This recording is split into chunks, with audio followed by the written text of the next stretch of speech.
Bom dia a todos. É uma alegria enorme estar aqui com vocês uma vez mais e poder partilhar a palavra de Deus com vocês, e o meu desejo é que o Espírito Santo possa falar à nossa vida. Sempre que nós nos reunimos, nós acreditamos que algo de extraordinário vai acontecer, não é?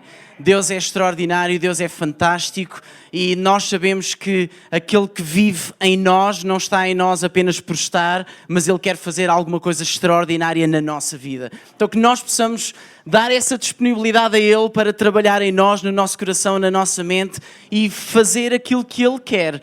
E se de facto muitas das vezes isso nos colocar num lugar de desconforto, então que assim seja. Se nós tivermos que ser confrontados em coisas que nós não gostávamos, se é para nosso bem, então que assim seja. Porque queremos que de facto Deus reine na nossa vida e que Ele receba a glória, a honra e o louvor em tudo aquilo que nós fazemos, dizemos, em tudo aquilo que nós somos, que nós possamos ser para a glória e honra dEle. Amém? É uma alegria enorme estar aqui, como já disse. A minha família manda beijinhos, é uma alegria poder também estar com a Catarina, com o pastor Daniel. Ele não está aqui, como é óbvio, mas é uma alegria nós podemos partilhar também esta amizade e ver também as nossas filhas, ainda por cima sendo vizinhas, não é? Estando umas com as outras. E é tão bom estar aqui, mas ir ouvindo aquilo que tão bom Deus está a fazer com vocês, através de vocês, e nós acreditamos que isto é apenas um continuar de alguma coisa extraordinária que Deus tem para esta comunidade, nesta terra da Pontinha. Quem é que ama a Pontinha? Agora fazia a piada clássica, cuidado que não caiam porque estão na Pontinha. Enfim, Atos capítulo 2, versículo 14, e eu gostava de partilhar alguma coisa que Deus tem colocado no meu coração. Atos capítulo 2, versículo 14.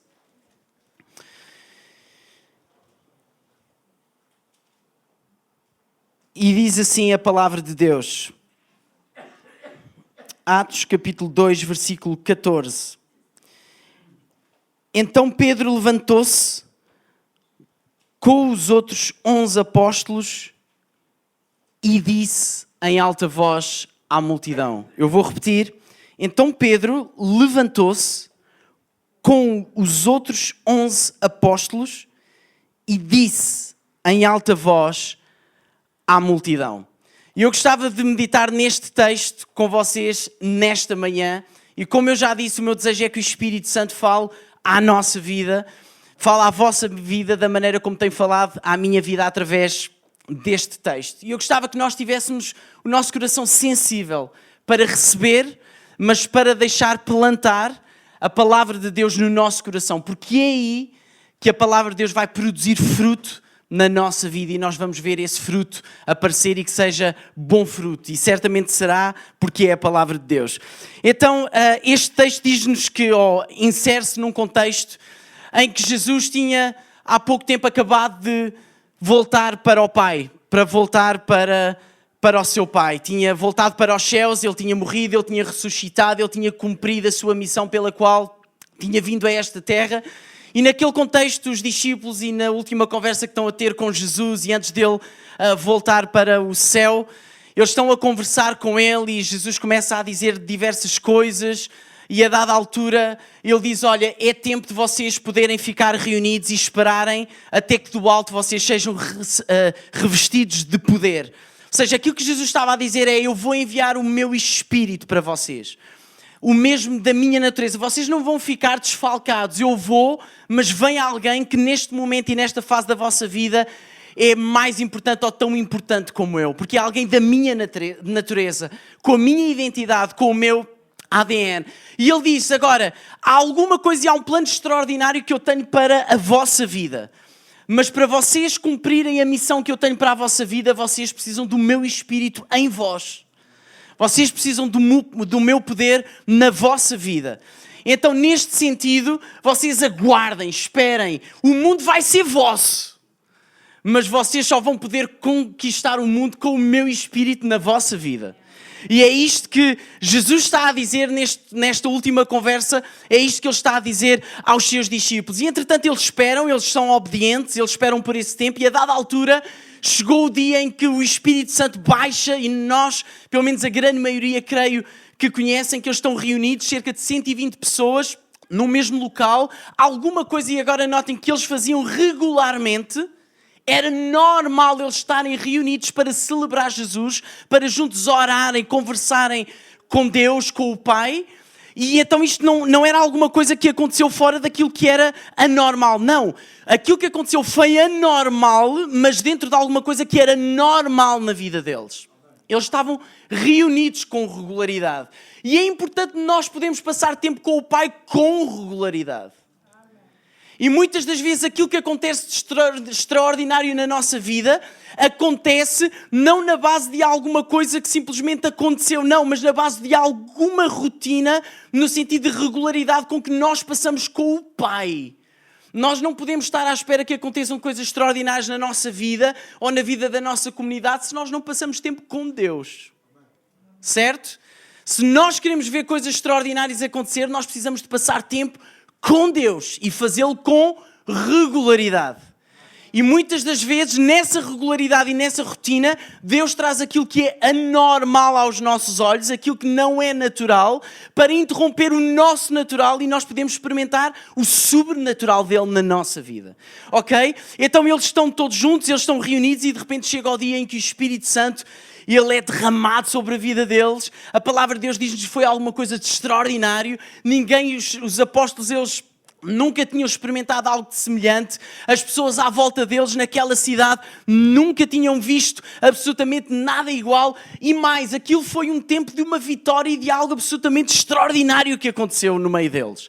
Extraordinário. E diz a palavra de Deus que as pessoas começaram a ouvir os apóstolos e os outros que estavam reunidos com os apóstolos a falar as suas próprias línguas dos seus países. E eles, como é que eles, sendo judeus, podem estar a falar a nossa própria língua? Isto era um mistério. E muitos deles até acharam que eles estavam completamente bêbados. E no meio deste contexto, diz o texto que Pedro levantou-se com os outros 11 apóstolos e disse em alta voz à multidão. Sabem o que é que eu gosto deste texto? Este texto mostra-nos que em tempo de vitória não é tempo para descansar, não é tempo para dormir, mas é tempo de nos levantarmos. Significa que aquilo que aconteceu e foi extraordinário, mas não é tempo para repousar. É tempo de nós continuarmos de pé. Nós temos uma atitude de fé, entendermos a nossa identidade em Cristo e nós nos afirmarmos diante dele a dizer, nós continuamos de pé. Mas sabe, muitas das vezes há alturas em que nós vamos abaixo. E isso é normal. É normal nós às vezes não estarmos bem. É normal nós às vezes temos os nossos momentos em baixo. Isso não é pecado. Isso não é errado. Isso não significa que tu és menos espiritual do que os outros. Não. Nós somos humanos e Deus entende isso. Agora, aquilo que Deus nos quer lembrar é que não é para nós passarmos a nossa vida a lamentar-nos. Não é passarmos a nossa vida com medo. Lembrem-se do episódio de Elias. O profeta Elias é uma pessoa e um dos personagens mais extraordinários que nós encontramos na palavra de Deus. Um homem incrível. E há um episódio que eu gosto particularmente da vida de Elias, que é quando ele acaba de vencer os 400 profetas de Baal, ou seja, pessoas que adoravam outro Deus, senão o único Deus vivo, e que é aquele a que nós celebramos e que nós acreditamos. E ele notem, um homem perante 400 homens. Era um contra 400. Mas este um tinha o Deus verdadeiro, os outros 400 não. E aquilo que acontece é que Elias, ele consegue vencer, no Monte Carmelo, ele consegue vencer os 400 profetas de Baal, e logo a seguir diz a palavra de Deus que Acabe, que era o rei naquela altura, diz que contou à sua mulher Jezabel, que quando ouviu aquilo que Elias tinha feito, diz que mandou ameaçar Elias e tentar procurar para o matar. E agora vejam isto, se às vezes parece que a nossa vida não é um paradoxo, entre aquilo que, a nossa atitude, aquilo que nós fazemos comparativamente com aquilo que de facto nós somos. E Elias, ao ouvir aquela ameaça, diz a palavra de Deus que Elias fugiu. Diz que ele começou a correr, porquê? Porque ele temeu pela sua própria vida, então ele procurou salvá-la. Bem, isto acaba por ser quase aquele instinto de sobrevivência que é comum a todos nós, enquanto seres humanos. E eu nisso, se calhar, eu não vou, nem se calhar nisso, nem em nada, criticar Elias, absolutamente nada, mas há uma lição extraordinária neste episódio. Diz que ele fugiu, diz que ele foi até uma determinada cidade, depois ele começou e caminhou durante um dia inteiro, e passado esse dia inteiro de ter caminhado, diz que ele chegou-se cansado. Imaginem, caminhar durante um dia inteiro. Eu às vezes, quando pratico exercício físico, eu corro durante 15 minutos e chego ao final. Aliás, eu já vou nos 5 minutos e já estou desesperado para que chegue tipo os 15 minutos de corrida que eu faço para poder terminar o exercício. Porque eu já estou completamente esgotado. Mas Elias caminhou durante um dia inteiro. Às vezes o medo faz-nos caminhar tanto. Às vezes a dúvida, a frustração faz-nos caminhar tanto tempo e gastar tanta energia. E diz que ele caminhou durante um dia inteiro, se sentou debaixo de uma árvore e diz que adormeceu. E há aqui uma parte absolutamente extraordinária. Diz que a dada altura, diz que houve um anjo que Deus enviou, que chegou-se ao pé de Elias, tocou em Elias e disse-lhe assim: olha, levanta-te e come. Eu acho extraordinário Deus, em que muitas das vezes em momentos de dificuldade da nossa vida Ele não nos dá explicação porque é que nós estamos a passar por aquilo.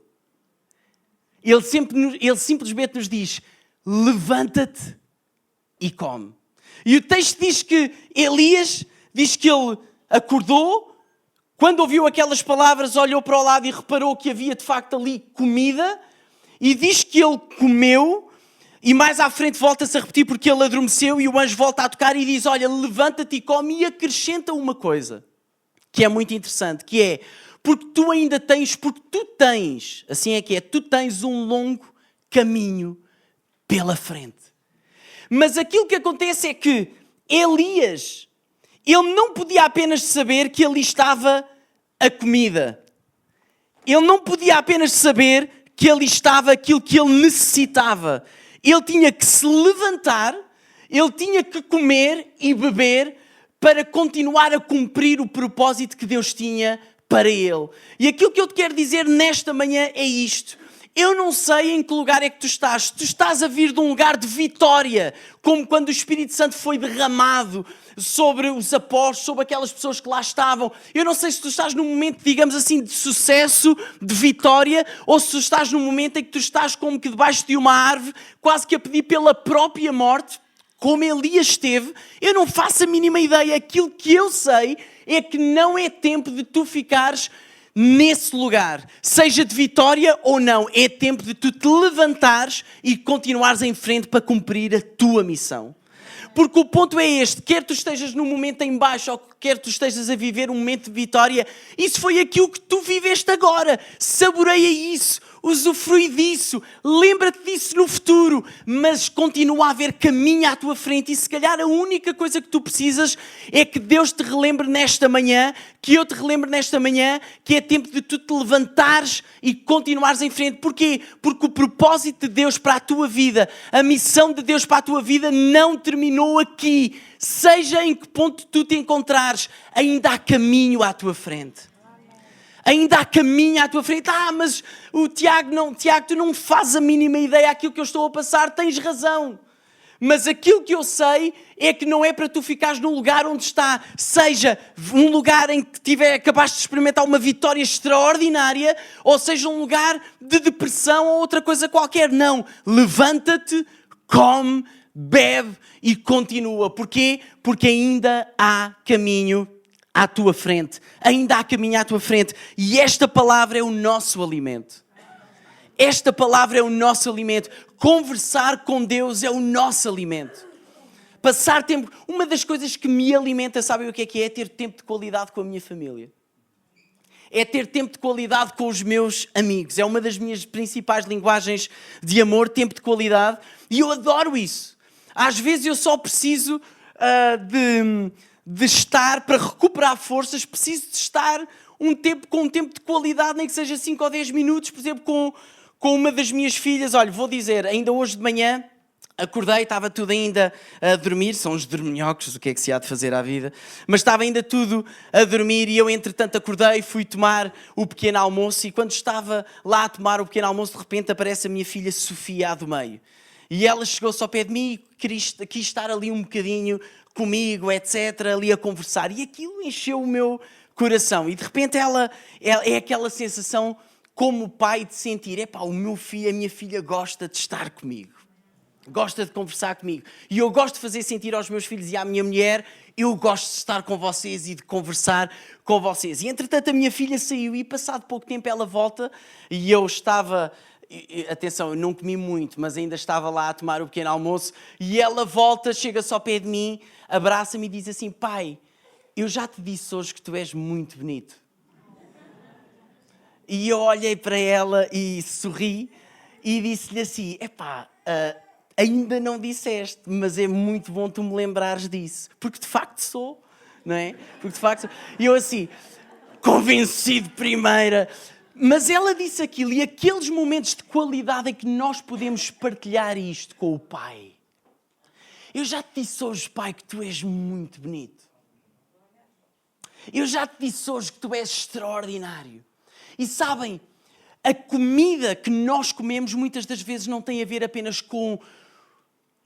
entendam o que eu vou dizer, com o ler a palavra de Deus e meditar nela, tem a ver com ela se tornar real em nós, mas muitas das vezes nós somos alimentados simplesmente por dizermos, Pai, eu já te disse que eu te amo muito.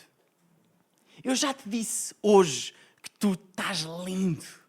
E Deus a olhar para mim, eu já te disse hoje que tu também estás extraordinário. Eu gosto de imaginar, e é dessa maneira que eu vivo o meu relacionamento com Deus, a falar com Deus desta maneira, nesta dimensão. Eu já te disse, e Deus a falar e a mexer connosco, e às vezes simplesmente por nós dizermos. Aliás, eu quando fui batizado no Espírito Santo, eu creio no batismo no Espírito Santo para os nossos dias, e quando eu fui batizado no Espírito Santo eu tinha 13 anos, e eu lembro-me que eu estava lá à frente, eu vou ser totalmente sincero, eu nem sabia o que é que eu estava a fazer lá à frente. Eu fui, batismo, já tinha ouvido, cresci na igreja, batismo no Espírito Santo, mas eu estava a servir, na altura ainda se punham as letras com acetatos, e então eu estava lá todo contente, 13 anos, e de repente eu chamam para ir à frente para ser batizado no Espírito Santo, e eu estava lá à frente e eu assim, Deus, olha, batiza-me no Espírito Santo, e houve alguém que chegou ao meu ouvido e disse assim, não te preocupes em pedir nada. Simplesmente ser grato a Deus e diz aquilo que Ele é. Começa a dizer aquilo que Ele é e o extraordinário que Ele... A pessoa extraordinária que Ele é, tudo aquilo que Ele faz e etc. E eu lembro de começar a dizer, lembro perfeitamente, de começar a dizer, Deus, Tu és santo, Tu és extraordinário, eu sou tão grato a Ti. E quando eu começo a dizer isto, o meu coração começa a ser alimentado de tal maneira... A voz de Deus começa a fluir em mim que eu nem me apercebi, eu só me apercebi que estava a falar noutras línguas, que estava mesmo que tinha sido batizado no Espírito Santo, quando de repente eu estou completamente derramado e etc. E alguém comenta, olha, o Tiago foi batizado no Espírito Santo. E de repente a minha mente desperta e eu, como é que é possível? E quando nós entramos nesta dimensão... Nós somos alimentados. E quando nós somos alimentados nesta dimensão, meus amigos, nós levantamos. E nós entendemos que tem sido extraordinário aquilo que temos vivido. Vitórias incríveis. Mas há mais de Deus à nossa frente. Mas há mais caminho. Eu não me satisfaço apenas com aquilo que eu tenho vivido. Porque, eu estou satisfeito, é extraordinário. Mas há mais. Há mais diante de nós, há mais diante dos nossos olhos. Então nós queremos caminhar para aí e nessa direção. Por isso, levanta-te. Levanta-te. Elias saiu e às vezes a lição é difícil de aprender. Elias estava debaixo da árvore, ele saiu, levantou-se, mas a dada altura ele entrou dentro de uma caverna. E quando entra, às vezes parece que nos custa e somos cabeças duras. Custa-nos a aprender as lições. E Deus vem e fala com ele e pergunta assim, Elias... Só uma pergunta, o que é que tu estás ainda a fazer dentro desta caverna? Eu não te disse que havia caminho pela frente. Se tens dúvidas, as dúvidas residem, lá está, em ti, não são em mim, porque da minha parte eu estou disposto a fazer em ti e através de ti coisas extraordinárias. Agora, será que tu estás disposto a isso? Meus amigos, vamos sair da caverna em que nós nos encontramos. Vamos sair, vamos comer, beber, passar tempo com Deus, porque há caminho diante de nós, há caminho à nossa frente. Atos capítulo 2, versículo 14 diz: então Pedro levantou-se, é tempo de nos levantarmos, e diz o seguinte: com os outros 11 apóstolos. Pedro levantou-se, mas não se levantou sozinho. E queres que eu te diga uma coisa? Tu precisas te levantar, mas a palavra de Deus diz-nos que não é bom que tu estejas sozinho. E por mais que tu tentes levantar sozinho, tu não vais conseguir. Ou até, aparentemente, pode parecer que tudo está bem, mas tu vais acabar por reconhecer que isso não é verdade. Porquê? Porque a Bíblia é clara, nós precisamos de pessoas. Nós precisamos uns dos outros. A razão pela qual é tão importante nós estarmos em comunidade e estarmos reunidos com regularidade aos domingos, nos grupos familiares, seja de que forma for e onde for, noutro tipo de eventos, na conferência que sei que vão ter para a próxima semana, tudo isso é extraordinário, é fantástico, e tudo isso acontece porquê? Por causa da importância de nós estarmos juntos. Isso alimenta-nos, isso é importante para nós. É no testemunho uns com os outros que nós podemos nos encorajar uns aos outros. Isaías fala disto também. A importância de nós nos alegrarmos, sermos uma motivação uns para os outros. Eu costumo dizer lá na Vida Lisboa, a igreja que eu tenho a alegria de servir, com aquelas pessoas fantásticas, e eu digo muitas das vezes, o teu testemunho é ouro. Eu ainda sou do tempo em que eu cresci numa cultura de igreja em que era muito comum aos domingos chamar-se 1, 2, 3 pessoas para dar testemunho. E as pessoas vinham dar testemunho. E, entretanto, e com muita pena minha, e digo isto mesmo sinceramente, com muita pena minha, alguns até eram apanhados desprevenidos, não era?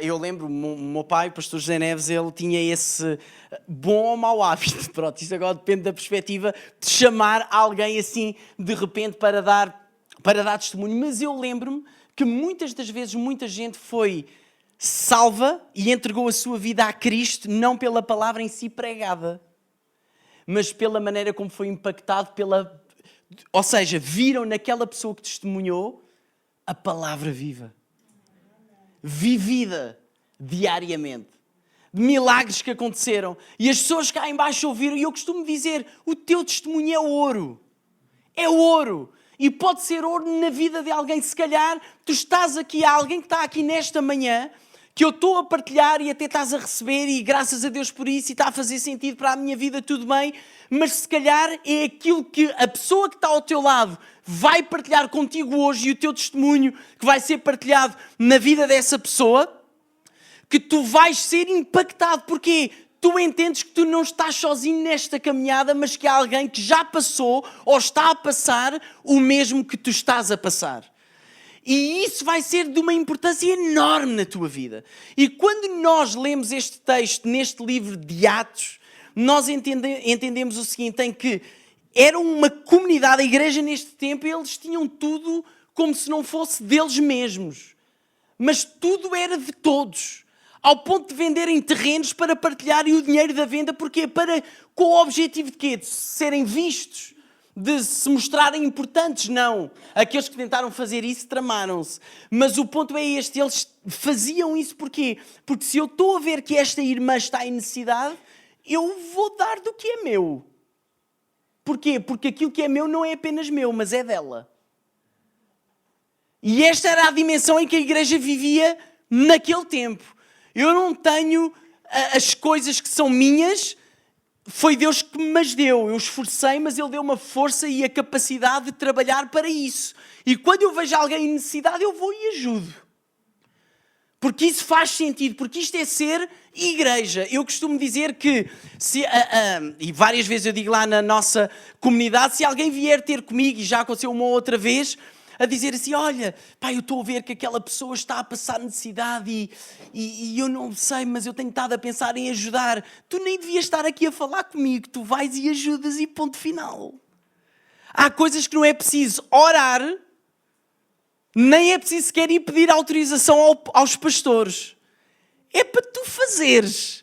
E a minha maior alegria é quando há alguém que vem dar testemunho e diz, olha, determinada pessoa ajudou-me e eu nem sabia, e só me estão a dar tipo o feedback de algo de extraordinário que aconteceu. E isso é extraordinário de facto. Porque significa que nós estamos a viver em comunidade. E nós precisamos uns dos outros. Nós levantamos tal como Pedro se levantou, mas não nos levantamos sozinhos. Nós levantamos uns com os outros. Para quê? Para que quando o meu irmão está em baixo, eu vou lá e ajudo a levantá-lo. Quando eu estou em baixo, há pessoas que estão à minha volta que me ajudam a pôr para cima. Nós precisamos uns dos outros. Eu dou graças a Deus porque eu e a Eva, a minha mulher, nós os dois, quando há momentos em que um está em baixo, o outro está em altas. E acontece isto é quase de uma forma sobrenatural. Quando eu estou em baixo, ela está lá em cima. Quando ela está em baixo, eu estou lá em cima. E nós sempre nos ajudamos e motivamos. E ainda bem que é assim. E nunca aconteceu até hoje nós estarmos os dois em baixo. Já aconteceu os dois estarmos a viver um momento difícil, certo? Mas eu estou a falar no sentido de que aquela pessoa parece que está com aquela garra e aquela força que é costume eu ter, mas hoje não tenho. E então a Eva chega só ao pé de mim e diz, força nisso. E eu chego ao pé dela e digo assim, amor, é para levantarmos a cabeça e é para continuarmos em frente. Porquê? Porque Deus tem caminho à nossa frente. E então é nós nos levantarmos, mas sabermos que nós não estamos sozinhos. Mas que Deus está connosco e vocês estão comigo. E eu estou com vocês e estamos juntos para o que der e vier. E isto é ser igreja, independentemente do nome que nós temos lá fora. Eu costumo dizer que quando eu vejo alguém de outras comunidades que está em baixo, eu vou lá e tento pôr para cima. Colegas meus, pastores, muitas das vezes, e eu tento animar. E eles tentam animar a mim. Porquê? Porque isto é ser igreja. Então é nós nos levantarmos, mas levantarmos uns com os outros. Uns com os outros. E tu dizes, mas eu sinto-me sozinho cada vez que eu chego aqui. Certo, ok. Às vezes isso acontece. Porque as pessoas não vêm ter comigo. E tu tens de ir ter com alguém? Mas é a minha maneira de ser. Então, continua a usar a tua maneira de ser como desculpa. Porque muitas das vezes na vida vão haver momentos em que nós nunca iremos ter ninguém até que nos motive ou dê uma palavra de encorajamento. Mas nós precisamos de crescer e amadurecer sabendo nos encorajar a nós mesmos, na palavra. E há uma coisa que eu costumo dizer muitas das vezes, o pastor Nuno Ornelas diz que quando tu precisas de um abraço, vai ter com alguém e dá um abraço. Porque vamos ser sinceros, às vezes se nós estivéssemos à espera que alguém nos viesse e dar um abraço, se a nossa confiança e se nós continuarmos em frente dependesse disso, então estávamos todos tramados. Certo? E há pessoas que têm ficado para trás, porquê? Porque ainda continuam à espera do abraço. Ou da palavra de encorajamento, ou seja, daquilo que for. E então, se tu te sentes sozinho, o que é que tu tens feito também para sair do teu lugar de conforto, da tua caverna, e seguires em frente e ires ter com alguém e te esforçares e fazeres a tua parte? Então é tempo de também fazeres a tua parte. Porque nós nunca iremos, nem é saudável sermos levados ao colo constantemente. Ok? Então vamos ser pessoas crescidas, pessoas maduras. Em último lugar, então Pedro levantou-se com os outros 11 apóstolos e disse em alta voz à multidão. E disse em alta voz à multidão. Então, é preciso nós nos levantarmos. Sabemos que nos levantamos, mas não estamos sozinhos. Mas há uma comunidade de gente que caminha connosco, extraordinária, que nos ajuda a levantar. Ou pelo menos é suposto que assim seja. E em terceiro lugar, e disse. Ele falou alguma coisa. E deixa-me dizer, em dias que nós estamos a viver, e eu acho que nós sempre vivemos estes dias, mas hoje com a informação, a maneira como as coisas passam, eu acho que mais do que nunca é tempo de nós nos levantarmos sabendo quem nós somos em Cristo. Que nós não deixamos de ser, apesar de um momento down, que é normal nós às vezes estarmos em baixo, sem dúvida, isso faz parte da nossa humanidade, não vamos negar isso. Aliás, às vezes nós, para nos tornarmos mais fortes, precisamos de passar por isso. Por isso não vamos negar isso. Não vamos tentar mandar areias para os nossos olhos e pensar que o facto de nós estarmos em baixo é nós estarmos mal espiritualmente ou sermos menos que os outros. Não, nada disso. Não. Nós como cristãos às vezes temos esses momentos. Agora, vamos nos levantar uns com os outros e vamos proclamar aquilo que nós acreditamos. E disse à multidão: não vamos calar a nossa boca, não vamos fechar o nosso coração, não vamos deixar de dizer aquilo que precisa de ser dito. E o que é que eu quero dizer com isto? Mais do que nunca, num mundo que não se cala a proclamar valores contrários à palavra de Deus, Deus conta com o seu povo para nos levantarmos e proclamarmos aquilo que é verdadeiro. Proclamarmos aquilo que é verdadeiro. Não calarmos a nossa boca. Aquilo que me preocupa muitas das vezes é a maneira como eu tantas das vezes estou em silêncio perante tantas situações. E há situações que não estão certo. E mesmo na igreja nós precisamos de começar a fazer isso aqui no nosso meio. Quando uma das minhas filhas faz alguma coisa que não está certa, o que é que eu faço? Eu corrijo. E quando eu confronto, principalmente a mais velha está numa fase, e a mais nova também, mas enfim, o outro mais novo só diz blá blá blá e qualquer coisa. Estamos bem para já, isto ainda vai bem. Mas a minha filha mais velha, para argumentar, ela está mesmo naquela fase 10, quase a fazer os 11, em que está ali mesmo no puro. Está mesmo ali bem, e ela começa a argumentar, e a minha vontade é, sei lá, nem vou sequer dizer, porque acho que estão a gravar, então enfim. E então mas quando uma delas ou um deles faz alguma coisa, até o Simão, o pequenito, ele agora, esta semana, foi a primeira grande asneira que ele fez, ele descobriu onde é que estão as bolachas, e então nós fomos dar com ele na cozinha, literalmente um monte de bolachas à volta dele, todas migalhadas, e a boca cheia de bolacha na boca, e nós, meu Deus... Como é que começou? Este foi o momento em que as coisas começaram. E como é óbvio, de uma maneira diferente e adaptada à idade em que ele está, 1 aninho e poucos meses, nós temos que corrigir e confrontá-lo e dizer: isto não está certo, Simão. Ok? Não vamos lá estar, como é óbvio, a dar uma explicação. Não está certo, porque as bolachas ficam assim, depois isto vai-te fazer mal à barriga, isto não vale a pena, isto é absurdo. Mas às vezes parece que nós lidamos desta maneira uns com os outros. Ok? E nós precisamos de confrontar. E sabem uma coisa? Às vezes são as minhas filhas que me confrontam. E dizem: pai, isso não está certo.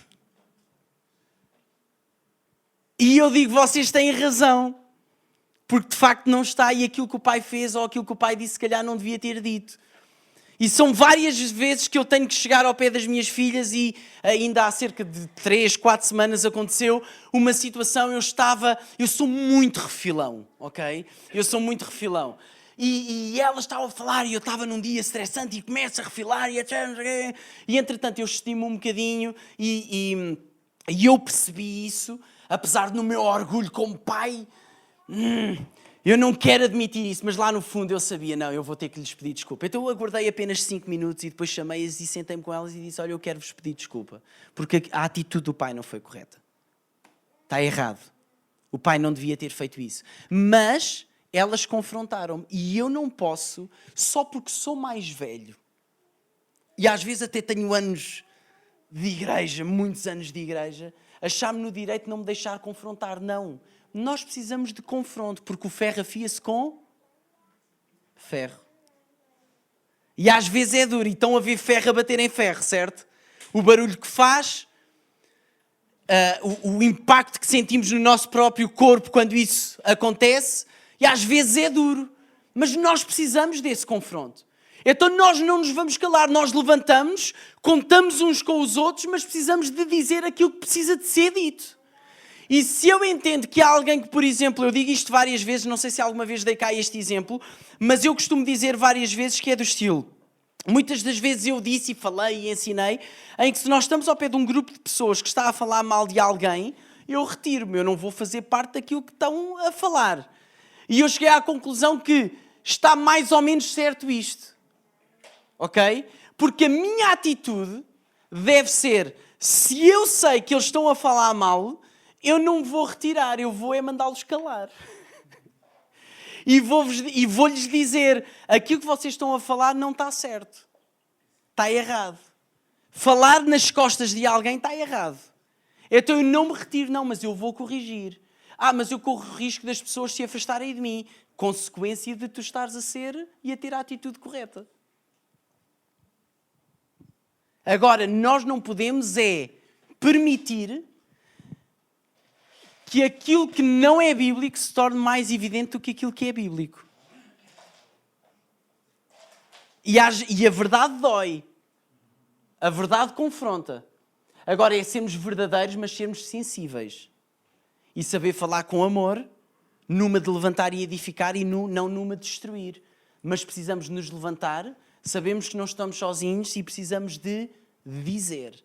Nós precisamos de falar à multidão. Quando há situações no nosso trabalho, ou seja, onde for, eu nunca mais me esqueço, e estou mesmo a terminar, mas eu nunca mais me esqueço num local de trabalho em que eu tive, quando regressei de Inglaterra em 2014, houve um sítio onde eu trabalhei durante um ano e a dada altura eu estava mesmo a trabalhar ao lado da minha chefe da área do departamento em que eu estava a trabalhar e a dada altura eu tinha que atender telefones. E eu percebi, e ela estava a vir uma fase de mesmo muita pressão na vida dela, muita pressão mesmo. E eu entendi isso, eu percebi isso. E até estava com muita compaixão por ela e eu atendi o telefone e era alguém que andava de uma determinada empresa que andava a massacrar a minha chefe constantemente e eu atendi e eu percebi, a minha chefe, ela não vai querer, ela vai pedir para dizer que ela não está e eu vou ter que mentir, quer dizer, eu não tenho que mentir. E eu lembro ao entender a pressão em que ela estava a viver, eu olhei para ela, ela percebeu quem era e disse: Tiago, diz que eu não estou. Diz que eu não estou e que não vou estar durante os próximos dias. Porque ela estava num momento de limite. Infelizmente, depois eu saí e eu sei que ela ainda continua a viver numa depressão. Ela entrou mesmo no esgotamento e numa depressão, infelizmente. Mas eu lembro que naquele momento eu disse àquela, olha, ela não está. Eu não disse que não ia estar nos próximos dias, mas eu, de facto, disse, ela não está. E aquilo que estou-me a dizer, e eu desliguei o telefone. Estou a ser o mais honesto possível. O irmão nem sequer devia estar a pregar aí à frente. E eu lembro eu menti, eu disse que ela não estava, desliguei o telefone. E olhei para ela e disse, olha, Margarida, eu desliguei o telefone, eu entendo a fase em que está a viver, a pressão e tudo isso, mas eu vou-lhe dizer, eu fiz isso desta vez, mas eu não vou voltar a fazê-lo. E mais à frente, uma colega minha veio e começou, não, ela é tua chefe, isso tu tens que dizer. E eu disse, não, eu não vou fazê-lo. Eu não vou fazê-lo. E se tiver que ir para a rua por causa disso, vou. Mas eu não vou fazer porque isto vai contra os meus princípios. E nunca mais voltei a fazê-lo. E o que é certo é que também a verdade é esta. Nunca mais houve, a minha chefe, ao entender aquilo, ela nunca mais, nenhum colega meu naquela sala me pediu para dizer que algum deles não estava. E houve vezes que voltou a acontecer, mas eles não tiveram a coragem nem a ousadia de pedir, Tiago, diz que eu não estou. Porquê? Porque eles sabiam que eu não ia dizer. Porque eu, quando tenho situações na minha vida, ou naquele momento que eu também era um trabalho de muita pressão, eu tive que encarar a situação. Eu não posso fugir. É o meu trabalho. E às vezes o caminho mais fácil é aquele caminho, às vezes, da mentira, de nos escondermos, de nos tentarmos retrair. Mas não é tempo para nós nos escondermos ou nos retrair como Elias fez. É tempo de nós nos levantarmos e falarmos. Aquilo que é verdadeiro, aquilo que é puro, aquilo que é real. E fazemos isso à vida uns dos outros. Nos corrigimos uns aos outros, nos ajudarmos uns aos outros. Por isso é que nos levantamos e por isso é que estamos uns com os outros, para falarmos a palavra de Deus uns aos outros. Quando Jesus venceu a tentação, Ele venceu como? Falando a palavra de Deus, proclamando a palavra de Deus, dizendo, notem, Ele não se pôs assim, olha, diabo, sabes? Não. Ele, depois daquele tempo todo a orar e a jejuar, Ele estava ali de pé, firme, consciente de que Ele não estava sozinho, que o Pai estava com Ele. Ele disse, tu podes me dizer aquilo que tu quiseres, mas aquilo que eu tenho para te dizer é isto. E de repente o diabo vem outra vez, olha, e Ele disse, ok, e terceira vez outra vez, ok, mas aquilo que é verdadeiro é isto. Então nós precisamos ser pessoas que dizem aquilo que é verdadeiro, que dizem aquilo que é bíblico, mas fazemos-lo com amor, com humildade, com sabedoria, e o Espírito Santo está connosco na nossa vida para nos ajudar nessa caminhada. Eu gostava que todos ficássemos de pé.